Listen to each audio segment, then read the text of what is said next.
Hello, friends. Good evening. This is Hanish Yadav. I'm PGP 12 batch. I am currently an associate partner working out of the Delhi office at McKinsey Company. I lead the logistics and supply chain service line for McKinsey in India. Um, I have been associated with this topic for almost 12 years now and worked across geographies and across many sectors. Interestingly, I took a 3-year hiatus and I was working as the officer on special duty to the Union Minister of Railways and the Union Minister of Commerce and Industry, Sri Suresh Prabhu, um, and took on various initiatives for working for the government of India. Welcome once again to this exciting new episode of Roll Call. Today, we have a very distinguished guest amongst us, a mechanical engineer and a doctorate from the coveted Indian Institute of Science. He has been a pioneer in more than one way. Right? He served at IIMK for more than 17 years in various leadership positions, including the Dean Academic. He is now one of the leading authorities on the topic of operations management and business strategy in the country.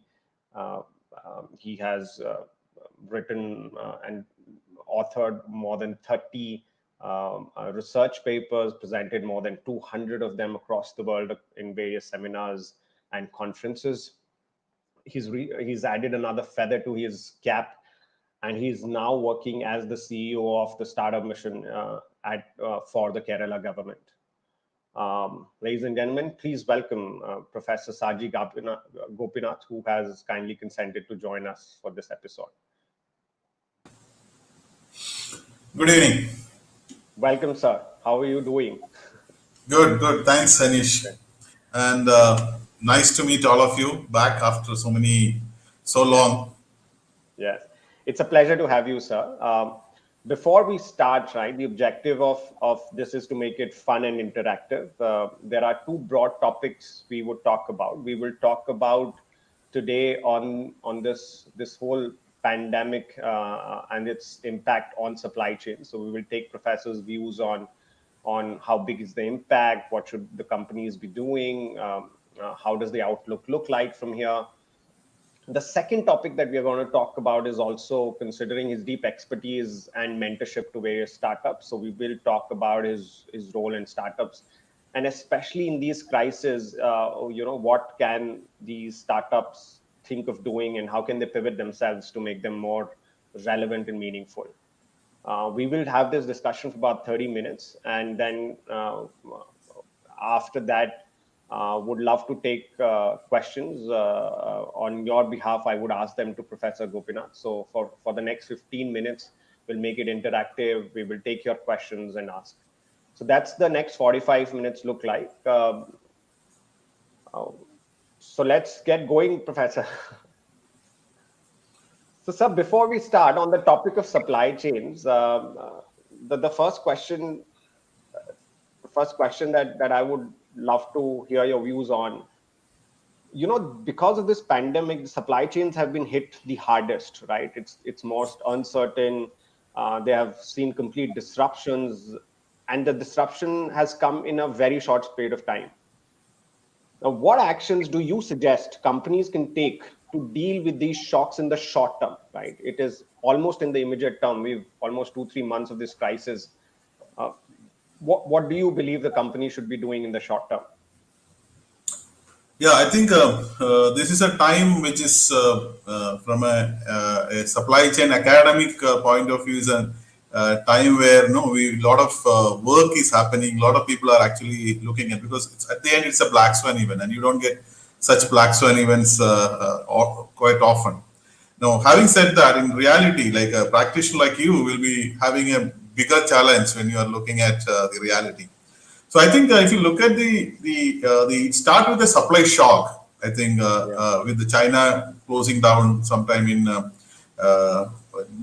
nearer to the Chinese New Year, but anyway that was little anticipated, because anyway generally Chinese New Year you have a shortage of material, so that was to some extent it has been managed. But then that supply shock continued, and then now we face a demand shock. because from a supply shock we have moved to a demand shock where the demand is actually coming down, and also the bullwhip effect, which we used to speak about in the classroom, is actually also becoming visible, where people are actually holding things, and you have seen that in many parts of the world. So this all are actually being a part of supply chain disruption. Now, supply chain risk and failures are not new. I mean, I think after 9/11, quite a bit of work has been done on supply chain risk management, etc. But I think no company or no organization or no country was prepared for a black swan event like this. That has actually created issues. I think in a short run, it's important for us to start looking at how do you actually strengthen the internal supply chain movements, etc. Now, the important thing is you have to divide this into two parts. One is the supply chain of goods, and the other thing is the supply chain of the services. Now, goods supply chain, to some extent, we are able to restore in the recent past. Now, you have seen some of the airlines, like Emirates, for example. I was reading that their goods movement has actually gone up after this pandemic, during this pandemic now. And one of the reasons could be that some of the earlier inefficiencies of transit, etc., actually got changed. So, good movement actually getting restored, but people movement and the friction in the supply chain is actually increasing. So, for example, you have a lot of restrictions across the world in opening factories. You cannot really work at this level which it used to work. You cannot actually move people. Migrant laborers in different parts of the world cannot move. So, service risk is actually increasing. Service supply chain risk is going to be increasing. But to some extent, if you note, the many of the supply chains are prepared for that. To a large extent, in the last few years, like somebody was written recently that this change was happening and COVID has accelerated it. There's quite a bit of an automation which used to happen in the supply chain in the recent past. And in the near future, I think that is going to enhance substantially. You will see additive manufacturing happening. You will have more robotic processes automation happening in the service side, and robots and mechanized handling happening in the other side, etc. So since there is a demand shock, and the demand shock is not going to go immediately after, my feeling is that there is going to be a short-term stabilization going to happen in maybe in 1 or 2 months' time. But a long-term challenge is actually the ones which is going to be a big change, because there are discussions about reshoring, there is discussion about high level of automation happening, high level of change of the way some of the services, maybe consulting, for an example, which was conventionally believed which cannot be done on an automated mode, can actually may move into that level. So some of these are going to be the ones which we need to interestingly watch in the long run. No, very, very true, right? Just to add, Professor, right? We've been doing some of our research ourselves. I think the supply chain of people is quite a big issue. Just to give you an example, 50% of drivers in India come across 14 clusters across India. Just 14 clusters, including Namakkal, Uri, etc. And, we were doing this a week back, 10 days back. 6 to 7 of them are in red areas where they have high infiltration of COVID. So how do they get back to just getting the trucks move, right? And hence this whole issue about supply chain of people, I think you make a very good point around that. I think on the actions also completely agree. There are actions across 3 horizons. What do you do in the immediate terms, which is what can you do to resolve? I think companies are also thinking about how do you return to business, because as people start to open warehouses, they find laborers are not there. And fundamentally, your last point about, this is, as Winston Churchill said, right? It's stupid to make a crisis go waste. But if you don't reimagine some of the operating models, I think it would be a waste for the companies. Having on this long-term effect, Professor, my next question is related to: do you think an event like this will fundamentally reshape the global value chains, right? And there was a lot of talk about India being a part of these global value chains. And related question is: do you think the countries would start a race almost to become more self-reliant, which could be catastrophic for the global trade? So, in fact, I'll come to India a little later, but coming back to the first question that whether the global value chains are going to change, I think there is going to be a fundamental shift in the global value chains. And this is again happening for some time. And along with this, we need to read the automation, because automation is also coming in a big way in the Industry 4.0 world. Yeah. And many times people used to use manpower, like human power, primarily because it was easily available. But now with the challenge of it is not there, there's a shift to automation is going to happen. Many of the warehouses are already moved substantially into automated systems and things like that. So that is one side. The second side is we also have a lot of inefficiencies in the supply chain even today. Not necessarily the logistics part, but if you look at the taxation part, the rules, and many of those things. And US has seen that. That some of the import tariffs, etc., actually hit them really hard at this time when they are looking at medical import and things like that. So these sort of inefficiencies may change. But one area I think which is going to become more significant is going to be the supply chain of perishable goods. And the perishable goods supply chain is basically where I think, at least in the short term, there is going to be a strong emphasis on the self-reliance. Now, coming back to your second point, and that is something which has been discussed today across the world, that the Chinese companies are moving out and whether India will catch a lion's share of that and things like that. While it looks very logical, but you require a very large ecosystem for doing that. Now, if you look at electronics, for example, we still don't have even a single fab in the country. You don't have, you cannot really make it on a second day. You don't have a component manufacturer in the country. So you still have to start building many of these things if you really wanted to make it into self-reliant. And at the end, it's also important that you also have your cost of making, the competitive advantage. If your cost of storing inventory plus the delay in the supply chain is actually lesser than making it in your place, then people will still depend on many other places. Only thing is, rather than one single source, people may look at multiple sources. So you in a supply chain jargon, you will actually move even a functional product into a sort of a responsive supply chain. So you ensure that you will have enough buffers built on the supply chain itself. But if you play our cards right, and if you can start looking at what actually are the basic fundamentals to create a vibrant industrial ecosystem here, rather than only looking at the end of the value chain, then maybe there is a chance of us getting into that. There are a lot of things have been done recently in the government. You know that, like we have improved our logistics infrastructure substantially. We are start looking at investing in that. These are all ones which are, even GST, for example, is a very, very important element to ensure that there is a seamless tax regime across the country.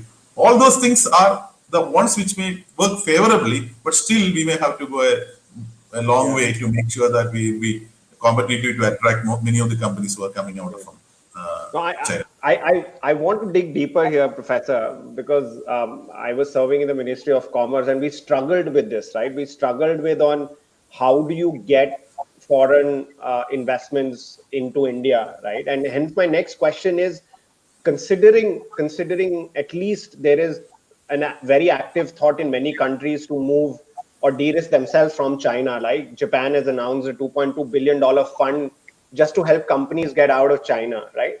I think what can India do? What can the country do to be ready this time, right? We have not been able to Make in India was launched, but people still question its real on-ground impact. What are your top three suggestions for the country's policymakers to make sure that we attract that lion's share of manufacturing that is wanting to set up base? You have worked with the government, and I'm also working now with the government, and we are also trying to get investments and things like that. But what we understand, and I'm sure you will, you also realize this when you're working with us, that see, you have a lot of inherent challenges. Even if a government decides, or even if a top executive decides, when you put it in the field, you have an n number of rules and regulations, and unless you work around that, and in a democracy, getting things done fast is so challenging. No, Yeah. this is something which we have seen that, right? Even if you are looking at, if you want to build something in a very short period of time, you have hundreds of rules and regulations. You have land ceiling acts and land acquisition act, and many of these things, unless we make some fundamental change on that and put it in hold for some period of time, we may not be able to quickly ramp up, because at this point of time, people are going to look at somebody who can give a plug and play facility, somebody who can actually immediately move out and start that quick movement, so that your supply chain is not disturbed. No, if you look at an American company or an European company who is now sourcing from China, if they want to move to India, it takes 2 to 3 years to set up their supply chain. They may not be interested. They may be looking at maybe 6 months down the line or 3 months down the line. So Yeah. if you are able to provide that, then we have an opportunity. And that is something which, if you look at the concept of smart cities, was actually for that. Yeah. The whole concept of the Make in India, you have a concept known as New Manufacturing Technology Zone, NMTS, which did not take off. So they were exactly for that. So those are the areas I think now we need to rethink and start looking at. And if you really wanted to make the economy grow next level, we really require to put investment in the infrastructure. And this industrial cluster or industrial infrastructure where people can come and plug and play. So we were talking to a very large company based out of China. Now it's not a Chinese company, but another company, to move into our place. So their point was that, see, when we move, we actually want to bring a large number of supply chain companies along with us. Can you give them a plug and play space? Because for them, setting up a full-fledged facility by investing from the land and building is a big challenge. So we still don't have in the country something like that. So it is easy to say, but when you really go into the grassroots, you still have a challenge. And interestingly, these are all been planned. Some of them have not been translated into action, which is, I think, something which at this time of COVID, collectively as a country, we need to start looking at. No, absolutely. As we talk of challenges, there is always a other side of the coin is the opportunity, right? And this also gives me the right segue into our next section, which is about the startups, right? So seeing all these challenges, what are your suggestions on the whole startup ecosystem, right? Is there an opportunity that is waiting to be captured because of this? Do we see something on the horizon that people should solve for actively? Yeah, I think again, this is a trend which was happening through the fourth industrial revolution itself. That you have a lot of small companies doing interesting work, lot of innovation happening, and then you have even large companies trying to collect them.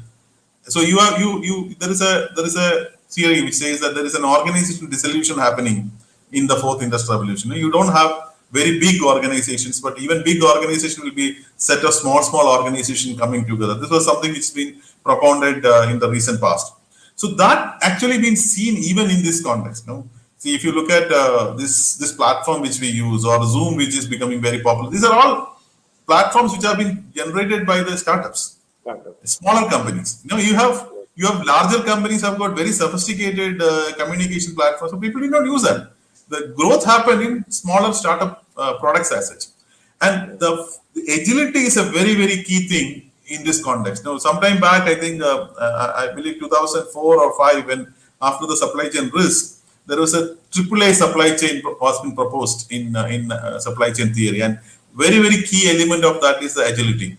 And the agility comes when you are small. And startups have got that. They can adopt the technology very fast. And they actually learn the ropes of the fourth industrial revolution and the combination of the technologies. They come out with solutions, and those solutions are actually be able to support many of the quick demands which is happening. And even in India, for example, many of the medical devices today, many of the immediate demand for the COVID, in many parts of India, is actually developed by startups. It took bigger companies more time to respond to that, but startups have actually come out with very interesting solutions as such. So I think as a country, we have provided a right impetus for the startups for the last few years. We have provided a good environment for startups at both the central level as well as at the state levels. And that is actually now helping. In fact, for Kerala, the COVID fight, we have used startups extensively, and many of them are actually supported us in with very interesting solutions at different point of time. Right from robotics to communication tools, fake news busters, and UV sanitizers, and many of the innovative products have come out from the startup ecosystem per se. Yeah, yeah. No, this is very interesting. I think it's very heartening to hear that it's not the doomsday for all, right? This is, a lot of startups are beginning to do well. That brings me to the next question, Professor, is in your role as the CEO of the Startup Mission, right? What are some of the actions that you are driving in this whole COVID context to encourage startups even more? So we have if you look at the startups in India actually thrive around an industrial ecosystem. So you have the key ecosystems are Bangalore, Hyderabad, NCR region, and Mumbai. But after that, these tier 2 cities, which I call as Bharat startups, are the ones where we cater to. They look at more of local problems, and they look at more of the problems of the region and things like that. So those startups, we have close to around 2,500, 3,000 startups, product startups in our space. So when this COVID strikes, we actually started looking at how do we actually ensure that the startup remain agile. Because if you look at the history, every pandemic, especially pandemic-based recession, you actually have a steep growth after that. Whether it is going to be a V model or U model, we don't know, but at least there is going to be a huge growth because it's not driven by an organization or a country, but it is driven by external enemies. So fiscal spending will happen and growth happens. So the key element for any startup, for that one, any company is to ensure that you keep afloat till this period is over, till the dip is reached, and then you have a growth path which is in front of you. So how do you keep them afloat till that point of time was our first question. So what we have done is we try to answer two questions. How do I keep them afloat till that point of time? Second, how do I prepare them for the growth afterwards? So to keep them afloat, we approached by first cutting down all their costs to a large extent. So whomsoever working with us, we removed the rentals, lease rentals or license fees, any of the loans which they have taken from us. We have given moratorium on repayment, waived off the interest, and started connecting them with the industries or the areas which is growing. For example, medical tech is something which is growing. So we have prompted them to come into, because startups can quickly pivot their products. So help them to pivot their products. And we have a nano startups who have actually been pivoted to create N95 masks. So you have a demand for that. And connecting with the government, which is active today, they have several demands. So trying to put them into that because solution can come fast. So to some extent, helping them on the top line and trying to minimize their impact on the bottom line was our first portion. The second portion is that we try to help them with new skills and linking them with the businesses, because today it's easy for them to connect to somebody else because everybody is locked down. So it's easy to connect with, I couldn't have got time from you, for example, like this for an hour if it was a normal day, right? You would have been extremely busy. So there are a lot of people like this who are now ready to spend time with the startups, and also we encourage them to connect with that. That was the last month we tried to help them to prepare for the next level. So they fine-tuned their products, they got input from global CEOs and experts and other things, and many of them are now giving it free, otherwise it was very costly. The third thing which we have now doing is we have also looked at helping them with investors. So the investor community also looks at which are the ones which have got a growth path. So investors also have a shortage of good startups to invest. So that connection is now happening. And the another thing which we found is that this is not only for startups the problem is. There is a problem for SMEs, especially in India. There is a problem for trade, commerce. And most of them have not looked at the digital wave yet. Yeah. So we are now connecting the startups with these companies who are facing problem and see how startup products can actually reduce their cost. How can actually they ride a digital wave to the next level? So that is what we are doing there. So in essence, there is a shortage of business, there is a slowdown, but we have only around 15% of the startups who have actually had a closed down. We have 85% of the startups who are surviving. Not a single startup who is surviving has cut any manpower. In fact, people have invested more, which are all very positive signs which we have seen in the last 2 months. That's very heartening to know, right? That's very impressive. Moving on, Professor, I would say that even coming back to our campus, right? Many IIMK alumni have become entrepreneurs, right? Including in various interesting spaces. Are there anybody or any startups or ideas in particular that you're most impressed by?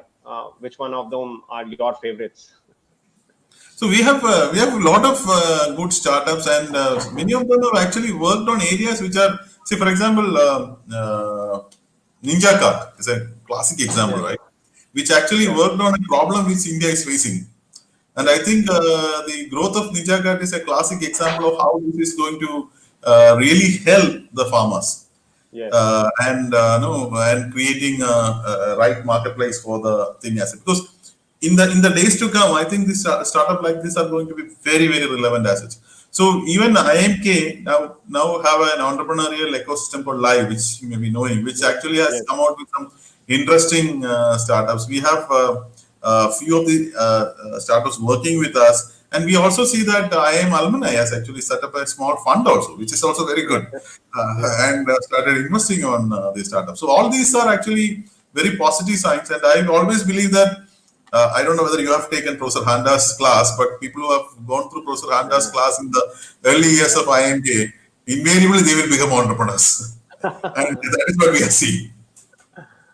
No, this is very Ninja Cart is one of the founders is a batchmate of ours, Thiru. Oh. So yeah, brilliant idea. I think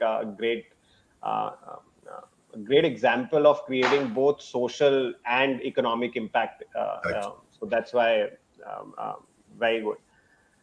Moving on, Professor, the other role that you do, you have also inspired many IIMK alumni to join the startup missions or serve as Kerala's chief minister's ID fellows. How has been their impact, right? How have they been doing, and any inspiring stories there for all of us? Oh yeah, I think we have I have actually four alumni working with me. Three of them are from PGP and one from IPGP, and two are in working in Kerala Chief Minister's office, which also I was also instrumental in selecting them. So they have actually contributed substantially to the development. In both the cases, like in fact, Tom, for example, while this shutdown has happened, actually led a team and created a large number of medical related products, including a mechanical respirator, something which Mahindra has done, his team has done in the Fab Lab, and now that has gone to a commercial production level.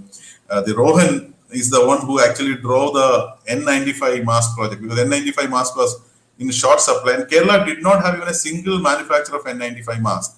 Today we have one company which is completely came out of Rohan's work, and today he makes 10,000 masks per day. So you have similarly they are looking at many of those aspects as such. But that's at the time of COVID. But even before that, the amount of professionalism they bring to the organization is very great. And I think Tom is one of the most popular officer in the startup mission. And Pavitra, who's recently joined, has come out with something which I think is, again, I believe after post-COVID is going to get accelerated, is basically the gig economy.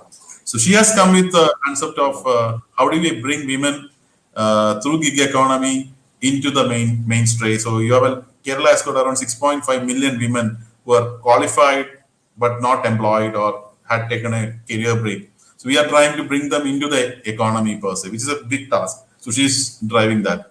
And Arun Balachandran from EPGP and Ajit Prasad, which I think your batch or your senior batch. Yes. My bad. They were actually working in the CM's office, and Kerala has never had a concept of marketing in the industry side. We market tourism. Yeah.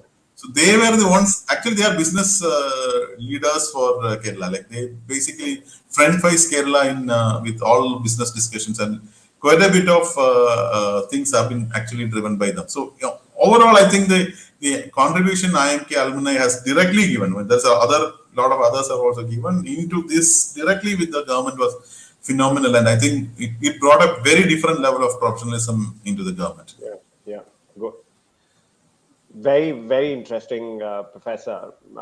Just keeping a watch on time, I think, as said, right, we should move to the section where we give the opportunity to your beloved students also to ask some questions, and I'll probably ask them questions on their behalf. So let's start.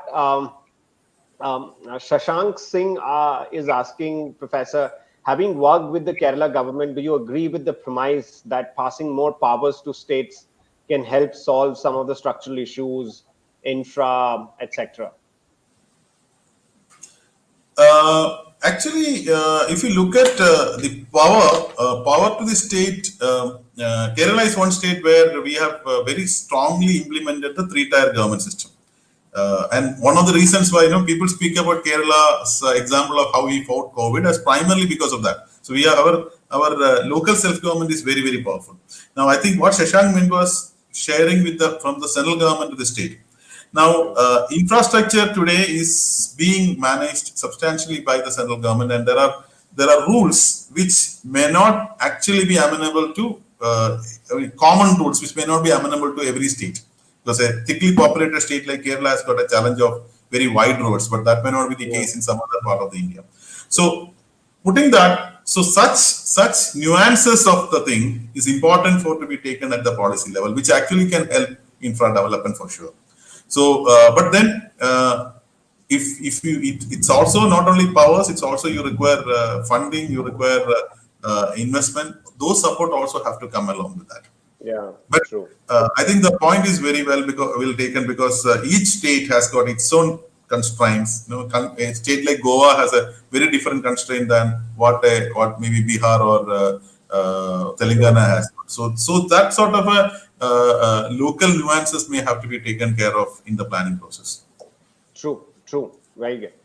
Moving on, Syam Krishnan asked, very pertinent, right? How would the modus operandi change for the startups or the IT conglomerates with this whole change in work culture, right? When people trying to work more from home, how would that change in investment in infrastructure, especially the commercial infrastructure? Do you perceive? Yeah. That's a good question, actually. In fact, this is a point which we were also been grappling with, whether the industry infrastructure, especially the techno parks and the large scale infrastructure which we have put, will that become relevant or not, especially in the work from home culture. Even though the WFH is relatively new, it has actually been practiced quite some time. Freelancing is actually becoming a order of the day for quite some time actually. So, but the trend becomes very active in the recent past. And we have also seen how we work type of a model, where you have a co-working space and people take the space in the shorter period of time is actually being looked at. My only call on this is that we may actually move to a system where infrastructure is not going to be tied up with a particular organization. You may actually have shared infrastructure. Yeah. So which is needed, because you can see today a large number of companies and others are not able to get into quality infrastructure because it's been blocked. So in the post-COVID period, you still may have a few people who may work for at least for meetings or something in physical space. Those may get used up as such. But this trend of IT means real estate, I think that is going to change. That obviously is going to make a difference. But some of the other things which a common place gives, some of the advantages, that may continue. And we are start looking at and another concept is that you are also going to have what is known as kitchen centers or centers of large companies. There are a lot of people from large companies who have moved to their native places. So I may be working in Oracle in New Jersey. Now I have move to India. I may not go back immediately. So I need a space of Oracle in this may not be my home because I may not be able to get the type of facilities over there. So such small kitchen spaces may happen, and large infrastructure may change into that sort of small spaces as such. But these are all crystal gazing. We may have to. My guess is as good as your guess. No, it's a pertinent question because while we serve a lot of companies, I think this question about really evaluating the footprint in India, right? When we talk about supply chain, we always talk about the network footprint, the warehouse, what GST did. I think it might be time where people would start to look at their physical footprints and say, look, do I need an office here? Do I need that office here? Can we actually ask these people to move on? So I think that systematic evaluation of your footprint could happen for most of global companies. Most of those global companies would go back and start evaluating this on a large scale. Right? Correct. If Uber can actually be developed in a beach resort in Kerala, it shows that you don't have to be linked to a particular place. Any part of the world. Yeah. No, there is an interesting twist to this also, Professor Gopinath, that we were hearing. Like even this work from home also works for probably senior management executive roles well, but most of the people in India, because of the crunch that we have in spaces, it's also a constraint that these companies have to take care of, right? People will not have decent spaces to work. And I read a BBC poll where they said the stress levels have actually gone up because people are finding it difficult to adjust to this culture. The whole stress of managing home, etc. So I think they are competing forces. Let's figure out. But I have a feeling that you may see a lot of small spaces happening in smaller locations. We may not have these people coming to one big location. That may change because of but you'll see people may move out of a home and working at smaller locations. And also, we still have people who need to be supervised. Unfortunately, So when you are unsupervised and autonomous model, how do they work? Till the technology catch up with the right solutions to that, you may still have a challenge on that. That coping up also will take a little bit of time. But Indians are very fast adopters, which is something which will make us work on this fast. Yeah. No, that's a great idea of saying rather than even complete the middle path on this could be those kitchen spaces that get mushroomed up. I think it's a great idea. The next question is, I think a couple of our colleagues are asking, but Jyot Talreja and both Shaunak Ray or Mukesh Gurbani. This is a question about clusters or industries for textiles and food, right? Saying what should the government be doing? We had these clusters on food and textiles, but they have not grown as they should have, right? And textiles, especially being a very large workforce or an employment generator for the country. Any suggestions, at least on these two segments, especially for SMEs, etc.? What can the government be thinking about? We had actually a few days back. We had a discussion with a textile cluster. We are one of the textile clusters, and many of them are actually start looking at seriously on the medical textiles, and they believe that this is not going to be a short term. Even in the long. Suddenly, we found that India is one country where we actually don't use proper medical textiles for our healthcare workers. They basically use the normal thing, and they don't use it at all. And the PPE itself is a word which we came to know only very recently. That is become a common jargon only very recently.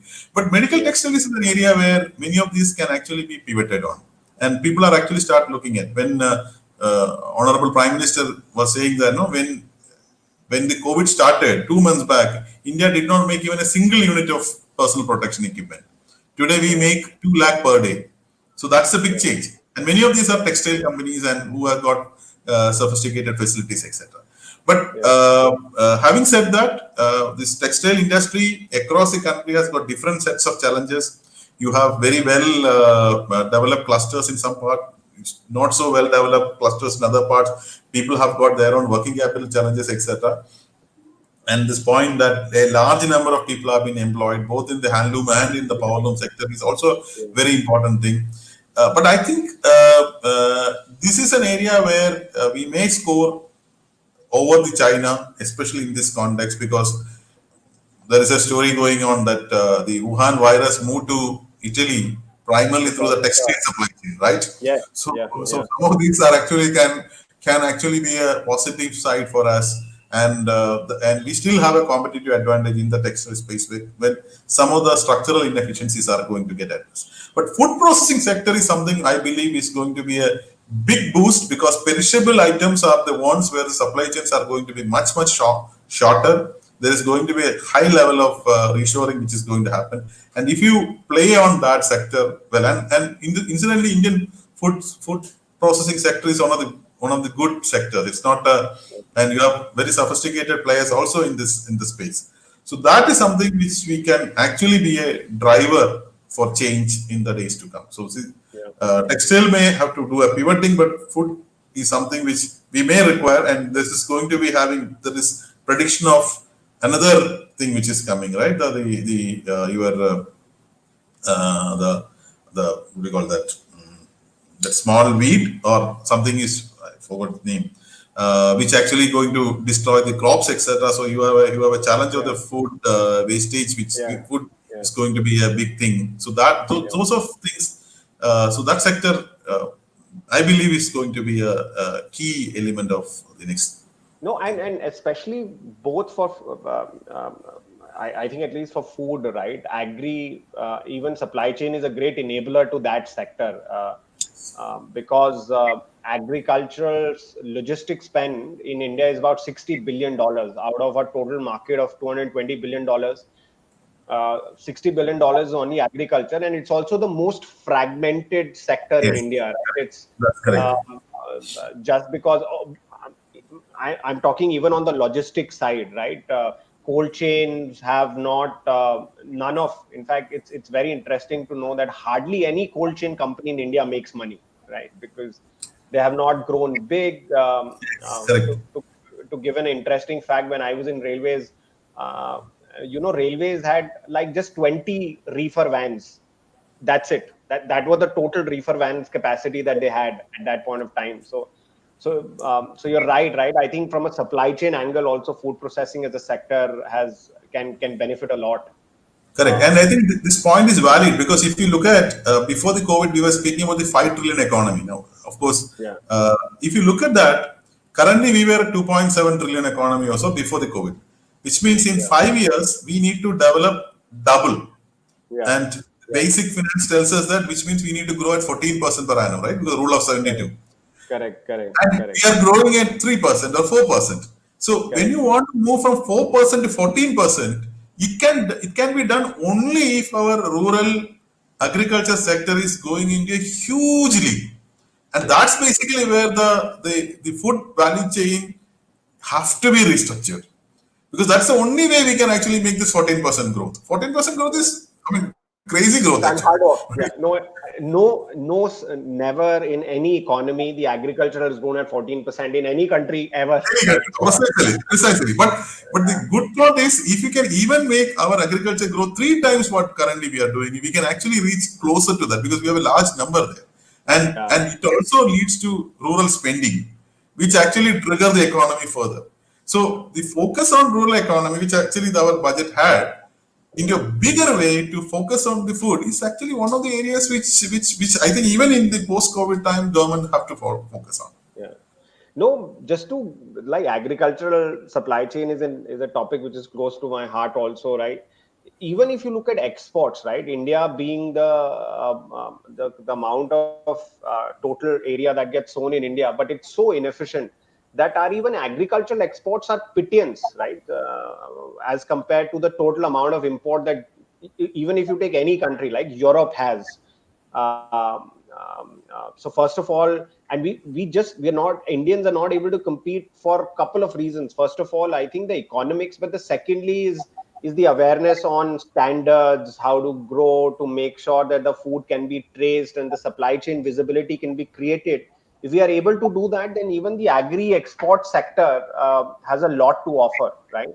And the great Yes. example is you would show how Maharashtra grapes from Nasik area, which actually get managed by a cooperative, are one of the top fruit exports from the country still, right?